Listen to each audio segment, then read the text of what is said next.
brought you by Silver Pumps and Motors.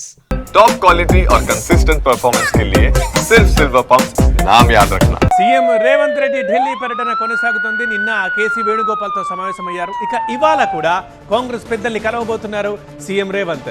ఈరోజు AICC అధ్యక్షుడు ఖర్గేతో పాటు కాంగ్రెస్ అగ్రనేత రాహుల్ గాంధీతో భేటీ అవుతారు రేవంత్. కొత్త మంత్రులకు శాఖల కేటాయింపు, అసంతృప్తులకు బుజ్జగింపు, ప్రభుత్వ పాలనా పథకాల అమలు తీరు, పార్టీ పరిస్థితులపై చర్చించబోతున్నారు. ఇక కొత్త మంత్రుల్లో గడ్డం వివేక్కి లేబర్, మైనింగ్, స్పోర్ట్స్ శాఖలు, వాకిటి శ్రీహరికి పశుసంవర్ధక, మత్స్య, లా, యూత్ శాఖలు, అడ్లూరి లక్ష్మణ్కి ఎస్సీ ఎస్టీ వెల్ఫేర్ అప్పగిస్తారని ప్రచారం జరుగుతోంది. మంత్రుల పనితీరుపై సీఎం రేవంత్తో నిన్న చర్చించారు కేసీ. సీఎం రేవంత్తో పాటు మంత్రుల దగ్గర అదనంగా ఉన్న శాఖల సమాచారాన్ని కేసీ వేణుగోపాల్ తీసుకున్నట్టు తెలుస్తోంది. ముఖ్యంగా పాత మంత్రుల శాఖల్లో మార్పులు చేయాలని అధిష్టానం నిర్ణయించినట్టుగా ప్రచారం జరుగుతోంది. డిప్యూటీ సీఎం దగ్గర నుంచి కీలక మంత్రుల శాఖల్లో మార్పులు ఉండొచ్చని చెబుతున్నారు.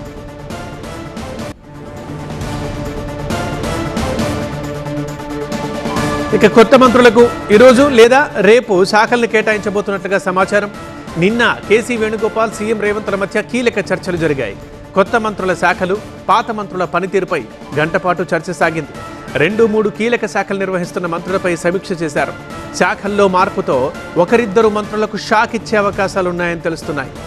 కీలకమైన హోం, విద్య, మైనారిటీ శాఖలో సీఎం దగ్గరే ఉండే అవకాశం ఉంది. విప్ పదవులకు ఇద్దరిని పరిశీలిస్తోంది కాంగ్రెస్ అధిష్టానం.